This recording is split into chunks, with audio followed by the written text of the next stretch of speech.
Everyone okay? It's a trick question. What are you going to say?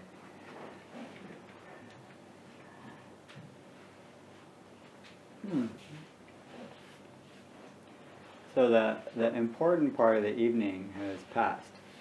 I mean, you're free to go. Go on. Don't worry. I won't hold it against you.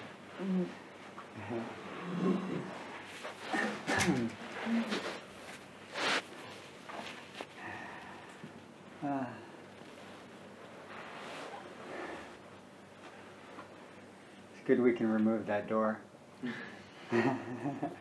What else can we take down? Get rid of the Buddha.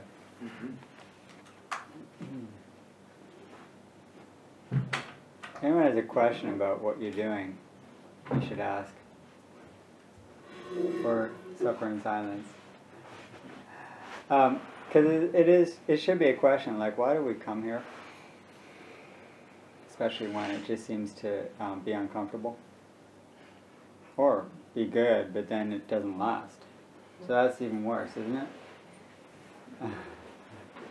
Like, it feels so peaceful and everything, and it's so nice. What happens when you get home? So why do we do this? Huh? And do we really want to know? Do we want to know? And will that help us?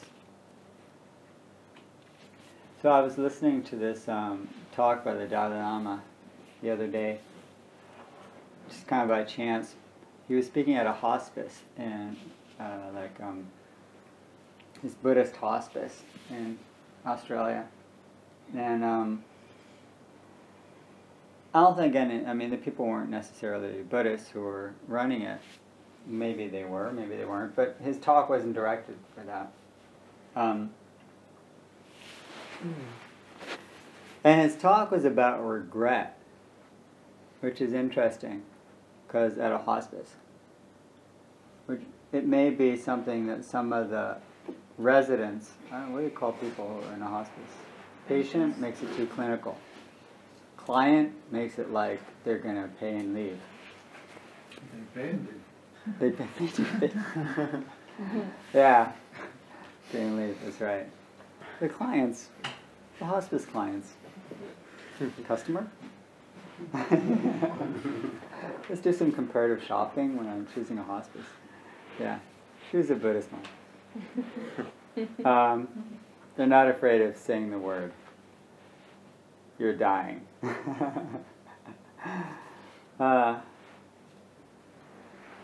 So he gave a talk, and it was about regret and how to, because it comes up a lot with people who are dying. Not strangely enough. And he asked a question like, how can you die? How to die without regret? Which is a pretty big question, but that's what he's there for. So, and his answer, of course, was, well, by living without regret. Because the way you live is the way you're going to die.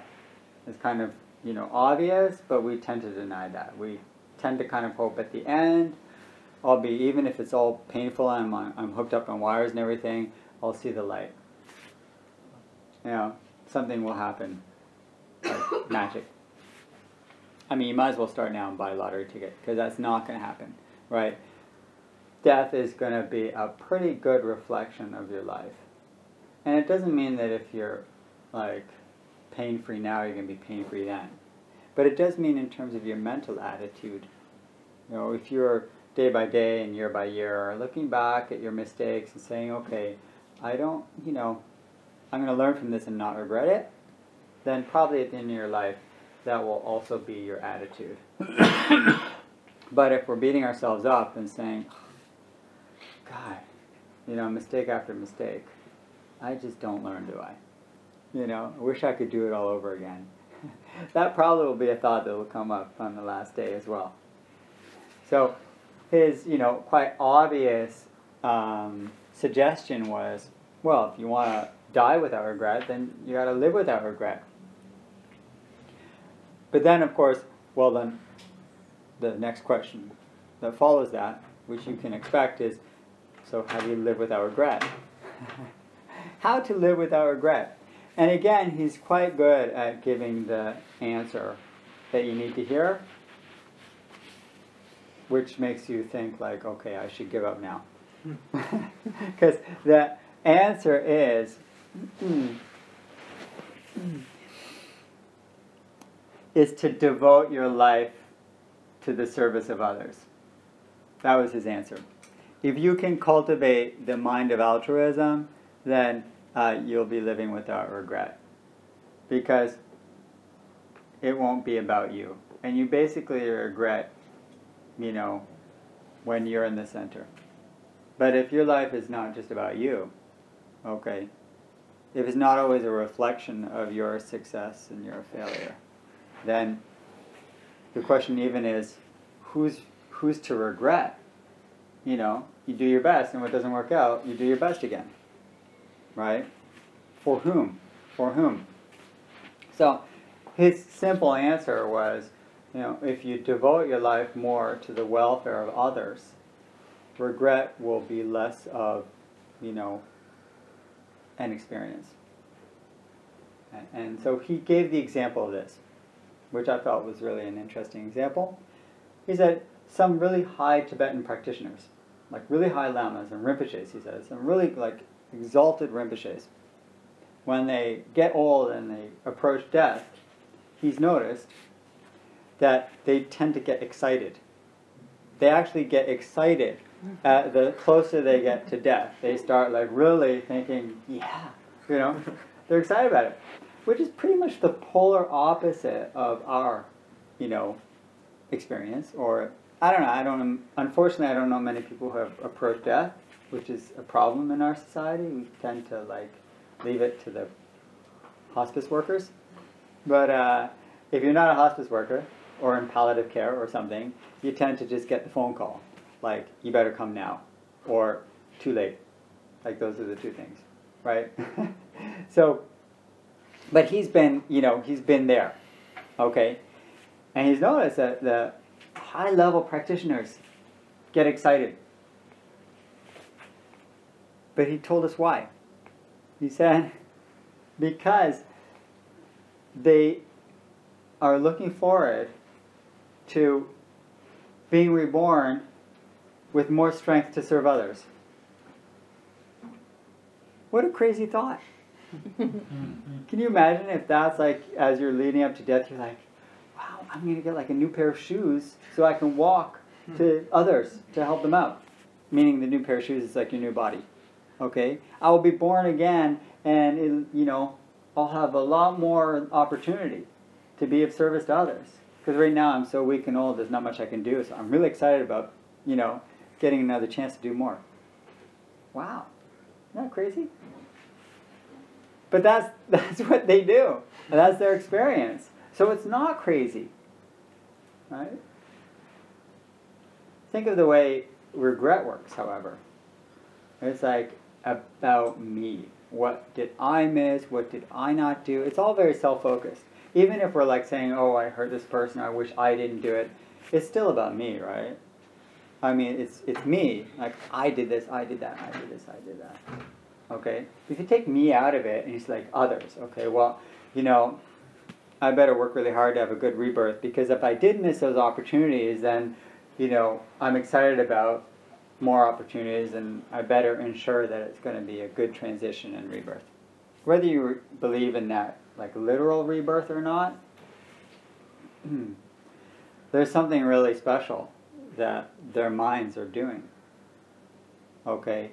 It's completely avoiding the negative energy of regret by turning the intention towards altruism or benefit of others. So it's not self-focused at all. Okay? And so much, the older people are, the more they're thinking about the past, because to them it seems, I know this, okay? To them it seems, to us, to me, it seems like there's more behind you than there is in front of you. Like the younger you are, the more you think about the future because it seems there's so much more, right? It goes on forever, right? And then as time passes, there's more past, and so there's more to think about and regret or miss or think, you know, even if it's sentimental, right? So, what is the Tibetan experience, or what His Holiness is referring to, is saying, I mean, if you're going to look forward to the future, do that, but from a place of service. You know, I'm really looking forward to tomorrow because it'll afford me more opportunity to live a life of benefit for others. Wow, isn't that amazing? It's not crazy. It's actually just about training. That's the thing. Okay, these Rinpoches, they're not just, well, yeah, they are born doing that, but they train. Okay, they're, meaning, what do I mean they're born? They're put into training at age 3, that's what it means. It just means that they start a lot younger. It's not like they assume that you know it already. Even if they do assume they know it, they go through all the teaching to remember it. Okay, but their mind is trained in order to turn towards others and less towards self. And that very much is what all meditation is about. Okay? It's about turning away from self, which in a lot of different words we use, basically the most common one is letting go. Okay, is letting go. Letting go of what you're holding on to. What are you holding on to? It comes down to me, right? It's all about me. Okay, the thoughts that are important, whatever. I mean, what are they all about, really? All the thoughts that like grab you and everything. What are they really? You know, what's the axis? The axis around which they're turning. Okay, what's the center of that wheel of samsara? The center of the wheel is the self. Okay, and that's what meditation comes to show us, no doubt, that all of our concerns and everything that we tend to, you know, be bothered by and be distracted by, even if we think it's about someone else, if it bothers us, it's because there's some attachment or aversion involved in it. And if there's attachment or aversion, that comes directly from a sense of self. Okay? And, you know, it's pretty basic, but it's a challenging practice to notice that with equanimity and say, okay, next breath, right? Meditation is about avoiding the struggle. Okay? You'll notice self raising its head again and again with, you know, expectation, with disappointment, with regret, with fear, with anxiety, with excitement, with all these things, right? Now remember, the excitement that the Tibetan Rinpoches feel is about others. It's like, I can help them, I can be a service to them. It's not about what I'm going to get out of it. Okay? What are our thoughts about? So I think we need to be kind of observant. Okay? And that's really what the training is here. It's not just like, let's space out and let it be. What does that mean? Okay, what does it mean, let it be? It means you see first. You see clearly what's happening. There's clarity. So we want to cultivate a certain clarity. Right? And that clarity comes from being awake. You know, the Buddha is the awakened one, right? So as, you know, followers of the Buddha way, what does it mean? I'm going to be a Buddhist? No. It means I want to be awake. Okay? I believe that awakening is possible. Okay? It's happened throughout history, and it's awakening from the dream of the self that seems so strong and solid. It doesn't mean you don't have a self. It just means your self isn't what you think it is. That's what the illusion is. Okay? Who are you really? Does it mean that you don't exist? No, you exist. Okay? But not the way you think you do. So then how do I exist? Oh, that's an interesting question. How do you really exist? I guess you should look closely at your experience and notice it. How do you exist? Well, it's pretty clear. In the teachings, how we exist has to do with a certain description of reality that we'll notice, that we come to understand deeply. What is that description of reality? It's called, it's impermanent, okay, that everything that you think you are changes. The thoughts, your body, okay, what your likes and dislikes, the way you define yourself, it changes, okay? A lot of how we define ourselves actually cause suffering. That's the other aspect of reality, the other description.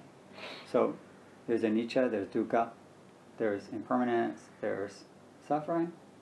Okay? I mean, the way we consider ourselves, even if we consider ourselves a success and strong and healthy, give it time, that definition will be proven wrong. Okay? I promise you. Right? Because it's subject to change too. So even the good definitions we have of ourselves will lead to suffering.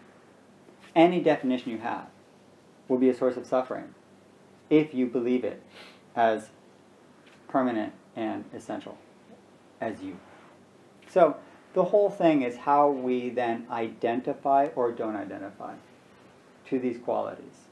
There's nothing wrong with having an idea of who and what you are, and likes and dislikes, strengths and weaknesses. Great, super. Okay, that's how we work in the world. It's called skillful means. It's called relative truth. Is it ultimate? Does it really describe your reality? How can it if reality is changing? It simply can't. Okay, so we hold that paradox of, yeah, having a self and having qualities and everything, and them being in constant change and flux and motion. So you have a definition and it's free. Right? You can hold that together. It's not a contradiction. And it can allow you to be a little more free and flexible with who you think you are. Right? More open. And that, in essence, is what's called beginner's mind. It doesn't mean you don't have any selfhood and that you don't know anything. It means you know a lot. But it's all maybe. Okay? It's all maybe. Okay? It's all, yeah, but. Yes, but. Okay? Isa had this great haiku that he wrote after his 2-year-old daughter died. I don't think you can say great. It was profound. All right? And here, the world of do is a world of do. And yet. Okay, that was it. Mm-hmm. Meaning, the world of do, like everything, dewdrop. It's real and gone. Here and gone. Here and gone. The world of do is a world of do. Everything that seems real is like dew in the grass. That give it an hour of, an hour of reality. It's gone. It evaporated. Where'd it go? And that's a description of everything. It's a dew. Dewdrop. And Dogen calls the dewdrop. He actually focuses on dew really well because he says, our reality is the moon in the dewdrop. It's not just a dewdrop that evaporates, but that very dewdrop is how we understand enlightenment. That very dewdrop, samsara and nirvana are identical. That's what Dogen says when he says there's the moon in the dewdrop. So Isa, who says the dewdrop, the world of dew is the world of drew, it means that everything is going to evaporate, it's all impermanent in nature. Okay, we got that. Dogen adds another element to our understanding of impermanence so that we don't reject it. Because the temptation is if you feel like, I understand impermanence, so why bother? Why get involved? Because Dogen points out, because the moon is in the dewdrop. And the moon is the symbol for the enlightened mind. Okay? So we understand, we become awakened by living in the world of dew. The world of dew is the world of dew. And yet, and that's the point that Isa, that's where Isa meets Dogen. Because that yet, and yet, it's all impermanent. And yet, it hurts. Or it makes me laugh, or it's joyful, or it's loving, or it's terrible, or it's wonderful. And yet, it's so real. Okay? That yet is the key to understanding our relationship to an impermanent reality. It means we cannot abandon it. Right? It means that it matters. Okay? And yet. But don't forget it's all impermanent. And yet. That's the paradox that we hold. Okay? It's all impermanent, and yet here you are. Okay, here you are. You seem pretty real. Okay? What's happening? I don't feel so different from a few minutes ago. Okay. Was I looking? Suddenly we wake up and we're like, you've heard these stories of people who are like 90 years old and they look in the mirror and they say, how did I get to be like this? I still feel like I'm 24. Mm-hmm. What happened? I'm still a 24-year-old stuck in this body. Mm-hmm. Yeah? Okay. So be it. So be it. Right? World of do is the world of do. And yet, okay? Yet it's precious. And we're here to fully realize the moon in that dewdrop. Okay? You will not realize your full moon, meaning your awakened mind, apart from the dew. Okay? The dew is the place where you will, this fallen world, okay? Samsara is the place you will realize nirvana. This is the only place we have and our only place to practice. And how do we do it? So the Dalai Lama continuing to talk to him. He said, sometimes I'm walking, this is in the same talk, he said, sometimes I'm walking with my companions. I thought, God, I'd love to be one of those companions. Like, who are his companions? And sometimes I'm walking with my companions, and we come to a cemetery. That's a, pretty... How often does that happen? That's another thing I'd like to do. Go for a stroll, and here's a cemetery. But that's the Dalai Lama. And he says to his companions, that's our destination. That's what he says, and that's our destination. In case you forgot, this is where we're gonna, this is our destination. All right. I know you're going all sorts of places that are very important. You have appointments, you have teachings to do, you have work, you have all sorts of stuff. Okay. Remember where you're going, and that's the world of do. Okay, that's the world of do. But still, we're not going to stop in the cemetery and not continue on to the center where he needed to give the talk, right? He ended up going to the center and giving the talk. He didn't stop at the cemetery and say, okay, well, since this is my destination, why don't I just arrive early? I'll save time. Okay? No, he didn't. He continued on to the Buddhist hospice, and then onward. But he will continue to visit the cemetery and to point out to himself and to his companions, world of do, world of do. And yet, come on, hurry up, we have somewhere to go. Okay? How can we hold that together? Right? How can we hold that together? That's what our practice is really about. It's about sitting here with your body and mind, and with your environment, seeing it all pass, and still remembering. And yet, this is really important. I don't know how to actually express it other than some of the haikus that I've read. There's a few I'd like to share with you.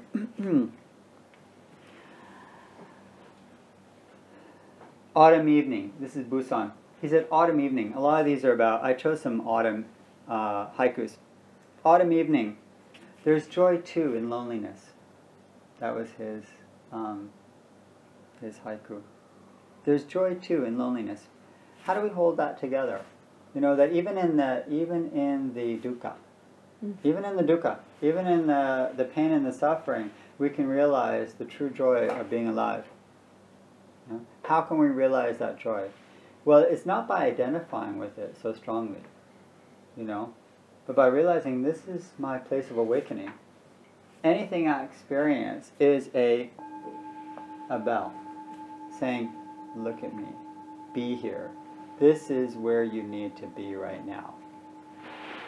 And don't worry, it's going to pass. And because it's going to pass, you then can be here. You see? No matter how terrible or difficult it is, right? The world of do is the world of do. My daughter, Issa, she just died. I'm going to write a haiku. I'm going to be here. I'm going to be here with that. This is a bell that is going to awaken that haiku, right? That became then a gift to all who read it. There's joy too in loneliness. Meaning in whatever dukkha we experience, whatever suffering and difficulty, can we understand, can we discover that joy? What is it joy? Does it joy mean like elation and pleasure? No. Don't confuse joy with pleasure. The joy here is that deep connection with life and with the world around you. Okay? That selfless connection. And dukkha will enable that. Just having lots of pleasure and no pain is going to make it feel like, hey, I'm number one. Okay? And that can happen. Hardship, dukkha, difficulty, suffering. is our gateway to letting go of the self. It is humbling. It will open you to this world of samsara where there is suffering going on. And this is the other haiku I wanted to share with you. This is by Issa, 2 of them actually. On New Year's Day, there's a couple of New Year's ones since it is just New Year's here. On New Year's Day, everywhere in this corrupt world blossoms. Isn't that great? On New Year's Day, everywhere in this corrupt world, and you know, you look around and the world is very corrupt, okay, come on. And we don't have to look beyond our own lives, just know that mistake after mistake, okay? Everywhere in this corrupt world, it's going on. You know, there's a lot of dukkha. And everywhere we look, as he said, blossoms, blossoms. How do I hold it together? You don't need to know how. You just need to open your eyes and your ears to this reality, where samsara and nirvana are coexisting, and sometimes you will feel more in one, sometimes you'll feel more in the other, but ultimately it's united. Okay, in our minds we make divisions. Oh, we're good at making categories, right? Like, this was a good meditation, this is a bad meditation. Oh, really? Yeah, but the good meditation set you up to expect that the next one is going to be easy. And then it got difficult and you started to judge yourself as like, it's not working. So was that really a good one? Or is the bad one that was really painful and difficult actually strengthening your motivation and will so that you'll be able to deal more with more grace and equanimity other difficulties? So what is good and bad? Okay, what is good and bad?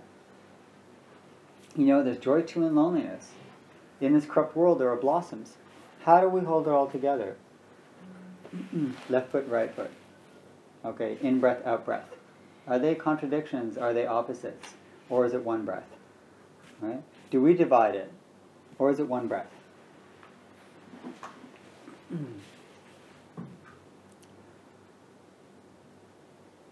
On New Year's morning, he wrote,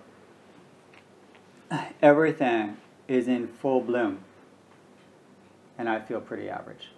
That was his haiku. New Year's morning, everything is in full bloom, and I'm feeling pretty average. Right? Isn't that true? Not all the time. But have you ever gone to somewhere really beautiful, and you wake up in a bad mood? Like, why? Or you're going for a great hike, and I'm just like pissed off. I mean, what happened? Why am I feeling just like it's me again? And everything should be creating the new me, the new and improved me. Right? What happened? New Year's morning, brand new, new chance, new rebirth, okay? I should be so excited for this new chance to serve others. But instead, I'm just not getting out of it what I wanted. Should ask His Holiness what he would say about that. Well, why is it about you? New Year's Day, I feel pretty average. Okay, okay. So be it. So be it. How long will that last? How long will that last? So autumn really is about change. But it doesn't mean that the seasons are changing more quickly on autumn. Honestly, is autumn the season of change?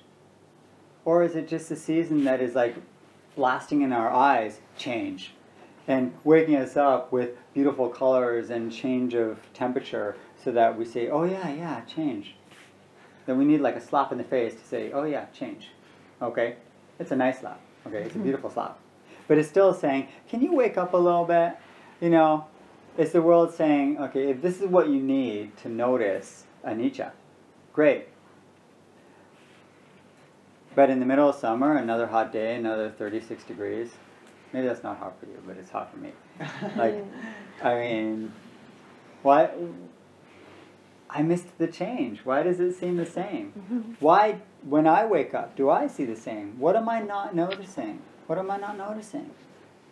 When is it not the season of change? Right? And in the teachings, the deep teachings, where we're understanding the description of reality, we're simply trying to observe reality and say, oh yeah, there is constant change. When I deny the change, there is dukkha, there is suffering. Okay, and the suffering comes from a lot of my projections and expectations, right? And who am I anyway? That is the anatta, the non-self. All right, non-self is just another way of saying, who am I? Who am I? You can ask that question again and again, right? But if you know who you are, then you probably weren't looking close enough to notice that the season of change is today. Okay, and whatever day it is, it's the season of change.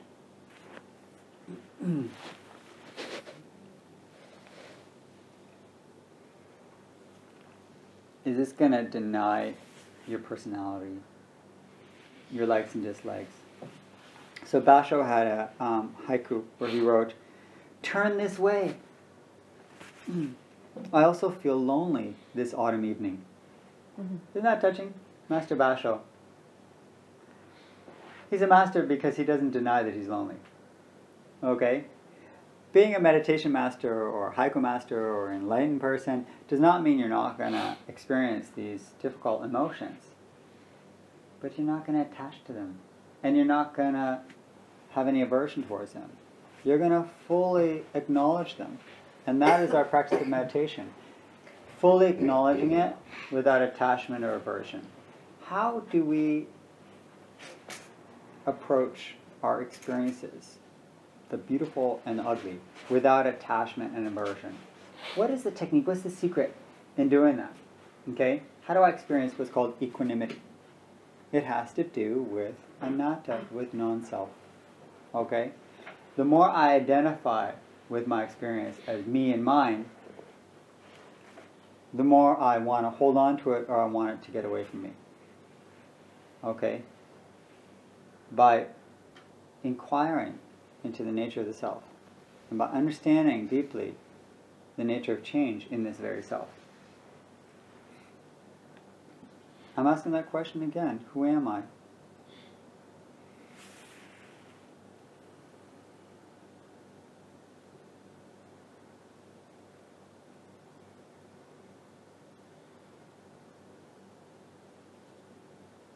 And then there's nothing wrong with feeling lonely, or happy, or joyful, or even sometimes really irritated. You can feel all this stuff, even fear, and you won't be afraid of the fear. Why? Because it's not a true description of you. It's the experience, the conditioned experience of this moment. Not more than that, and not less than that. It deserves your full attention, but not your identity. Give it attention. Don't give it self. And know the difference. Self is when you want it to stay or go away. Attention is when you see it for what it is. Now. And just now. World of do. World of do. And yet, let me pay attention. Because this is important. This is really important. What do I need to understand from this experience? That's the end yet. Like I'm not gonna ignore it and deny it because it's due. Okay? It's precious. Not precious because it's me. And not precious because it's mine. But precious because this is the bell of awakening in this moment. And if I miss it, I miss the moon. I miss the moon.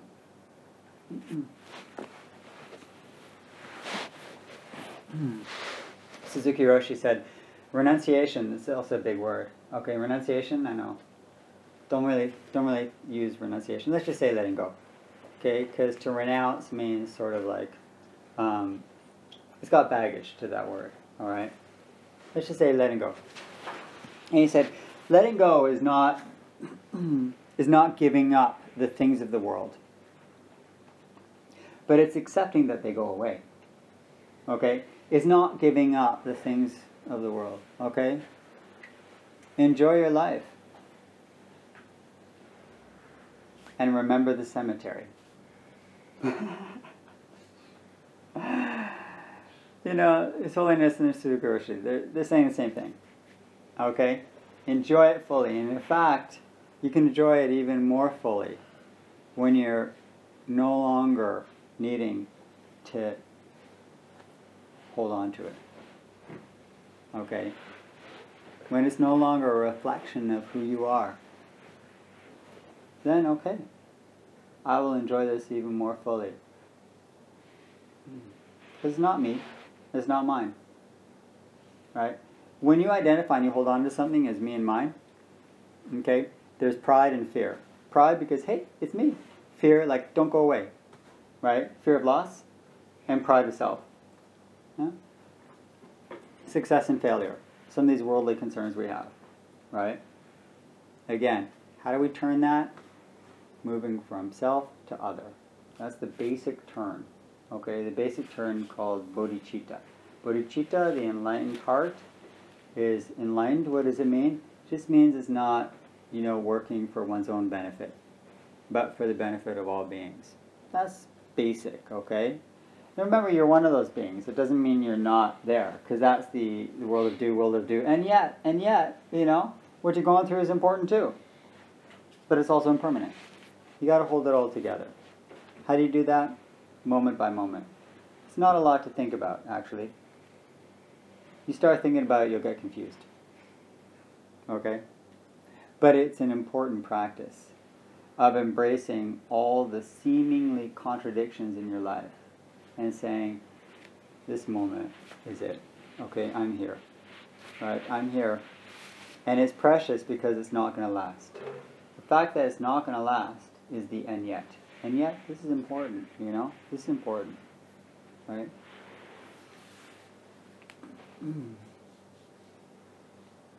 Enjoy your life and remember where you're going. Thank you. Thank you.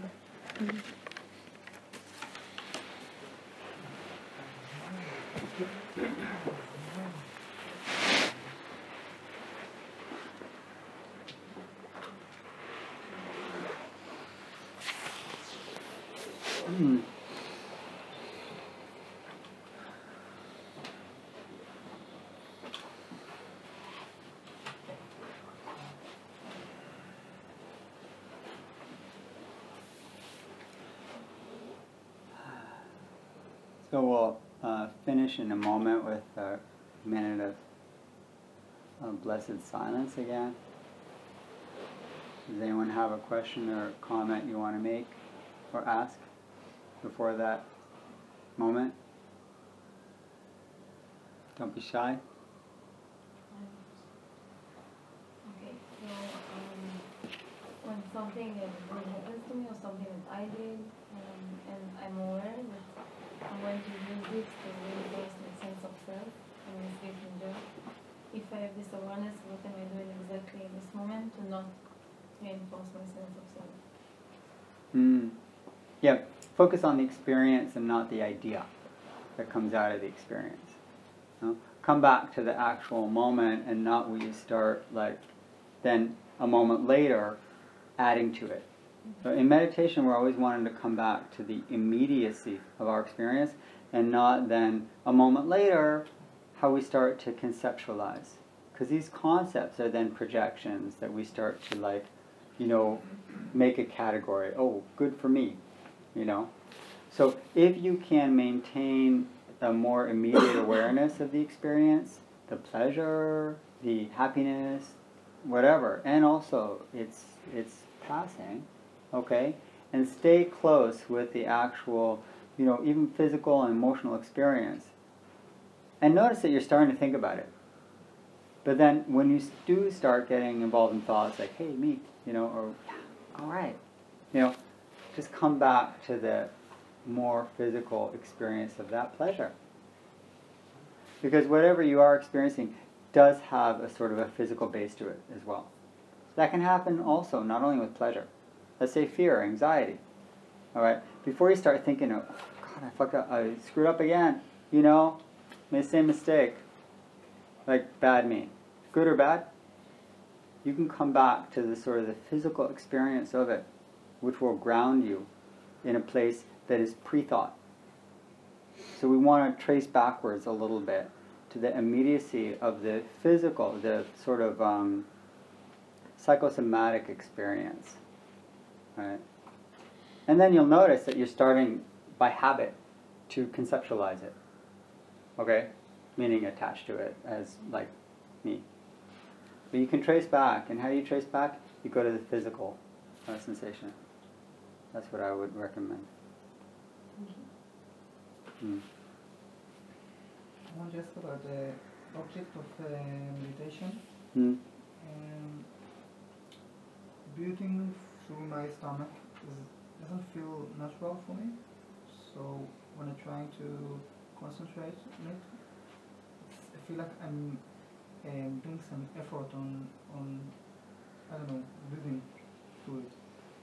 And I just want to ask if it's really that necessary, or just can I put my concentration about my chest or nostrils or... Not necessary. I mean, if it becomes sort of a bit of a struggle, then it's doing the opposite of what it's meant to do. Okay? Which is meant to ground you in a sort of a lower, like a fuller breath. If you can find that you can take a sort of fuller breath, you'll notice that if you do take a full, without straining, without pushing it, if you try to take a full natural breath, you'll notice that your diaphragm, your lower diaphragm, it expands also. Okay? This is just a sort of more traditional approach in order to, fill the lungs and also have a lower focus, because it's just sort of like moving down a bit from the intellect, basically. But if you can, if it's counterproductive, yeah. The main thing is choose a focus that's comfortable for you. Some people have problems even just with breathing. I mean, they breathe, but like some people with asthma or like, I don't know, problems, whatever. Okay? So you don't have to even choose the breath. There are times when your meditation can be focused on a sense, like a sense of hearing is a good one. Okay? Yeah. There's no magic in it, but there's, it's helpful because the breath is, does calm not only the body but the mind. So what I would try to do without getting, fixed on part of the breath, make it deeper and slower, that's all. You can make it deeper and slower, then it'll work out.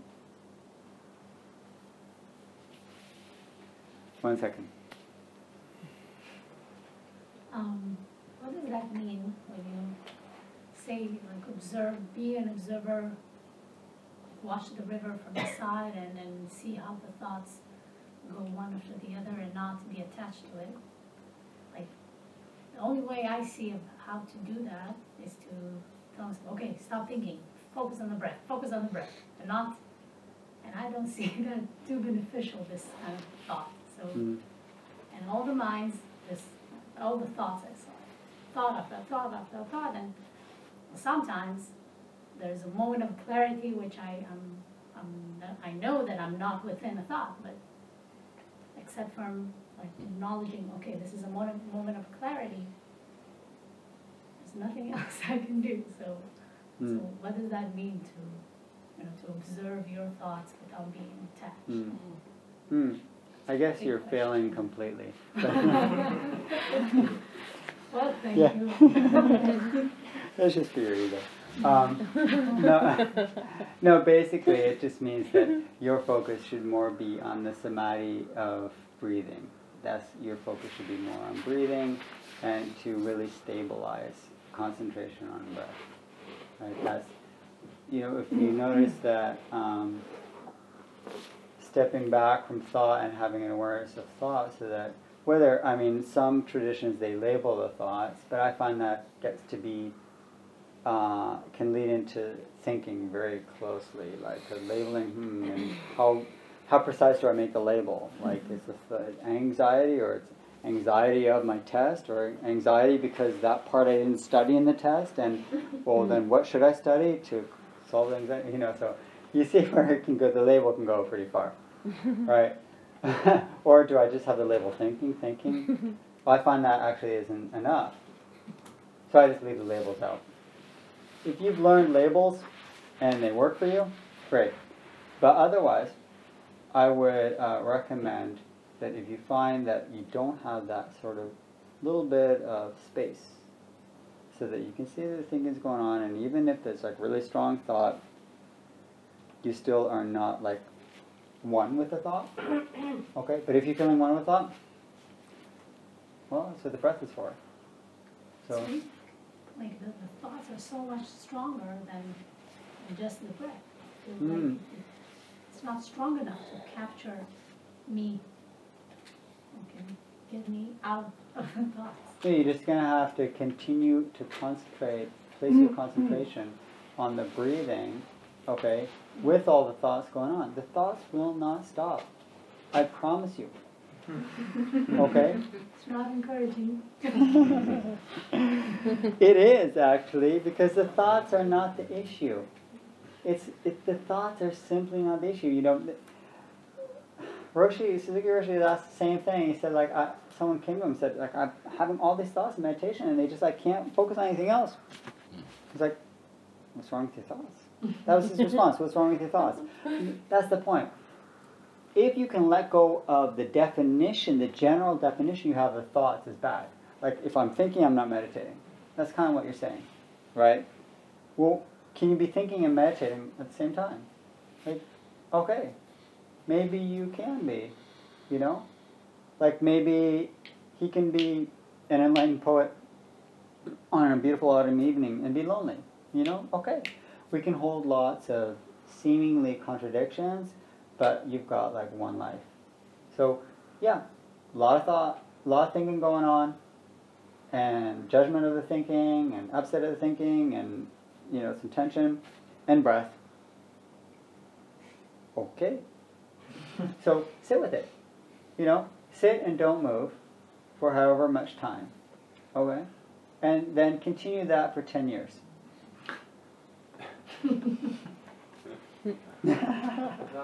That's encouraging. I'm just saying, you'll see something will happen. Just keep going. You know, look at your breath. Have your focus on the breath, and let the mind do what it wants.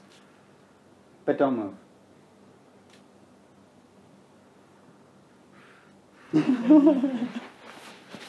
She's not going to be here next week. Neither will I. All right. Who wants to go first? The first one. I'm going to give a time with the car, so if anybody wants to needs a ride somewhere during the time, then contact me. And also, brings to mind, you gave a metaphor that's stayed with me. Like every time somebody asks a question like this, or I ask a question like this, I go back to the metaphor of the car. Like when you're driving the car, you're noticing a lot of things, but none of it is verbal. So I'm just trying to think, okay, this is a car now. I'm in a car now. Let's notice what's going on. Yeah, yeah. Also, sometimes they use a metaphor, some meditation teachers use a metaphor of watching a movie, right? But I don't like that metaphor as much because we tend to get very involved with the movies, you know? But it's similar in the sense that, you know, you can see that there's a person here with a yellow hat, there's like a pool here, there's a palm tree. But you're not saying palm tree, pool, yellow hat, you're just like, you see it, and like you know all these things, okay? Right, monkey, whatever, right? But you're not like labeling us, you just see it all going on. But at the same time, you know that you are watching it. You know that you are watching it, and you are not the movie. So if you can have that same attitude, like your thoughts are all that movie, wow. You know? Or horror. You know, whatever kind of movie, what the genre is, I don't know what kind of movies you watch. But, ooh, romance, whatever it is, you know? I'm not going to go any further with genres of movies. But like, you know in your heart you're not in there. Okay? But it's not stopping the movie. Right? But you have that wisdom to know that it's just a movie. Okay? It's not real. Keep looking at me. All right. What was the movie with the monkey? And try to think. It's my kids watching. You know? It's called Curious George. I have a question regarding form. So, not sure of the word in English. In Hebrew, I would use the word lichut.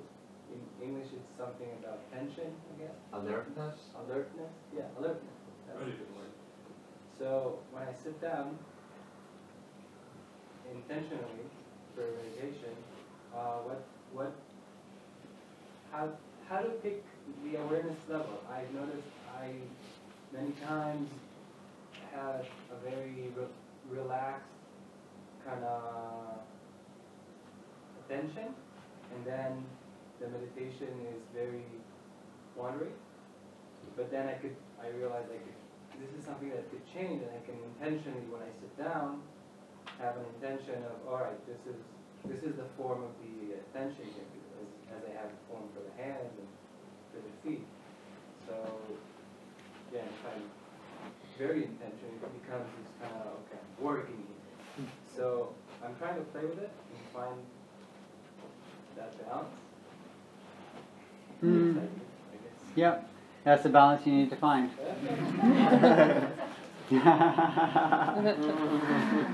No, so you need to have relaxed vigilance. Relaxed vigilance. Meaning you're paying attention to everything, but you're relaxed. So, when you start getting tense. Yeah, Hmm? like a bouncer. Like he's cool, but he notices everybody. He's like, and he just doesn't even need to say anything, he just gives you a look. And you're not going in there, right? So you just look at that thought and you're like, I'm not going there. Like, I'm not going there. Okay? So different. I used to have a very relaxed attention. Just recently I realized that I could be more focused. I could have more attention. Yeah. It was really surprising. It was, oh, wait. But if it's too attentive, as you say, Yeah. you start to get stressed. Yeah. Right? And then it's time to relax. I also heard a teacher once give a metaphor of it's like a plane that is on like a computer navigation, that it's never actually on course, it's always off course and going back on course. But it gets there in the end. But it's always like, the winds blow it one way or the other. I mean, there's a lot of wind when you're 11 kilometers high. I mean, it's very windy, right? So it seems like the plane's going straight, but it's not. It's always going back into the center. So you have to be aware of when you have veered off course, and then to come back into the center, right? And remember, you won't stay there.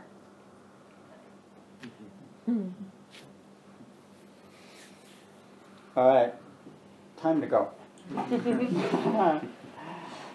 So, let's just take 5 seconds to feel some gratitude for our opportunity to practice the path of awakening, and to be excited by the possibility of benefiting others in our lives, because that is very exciting.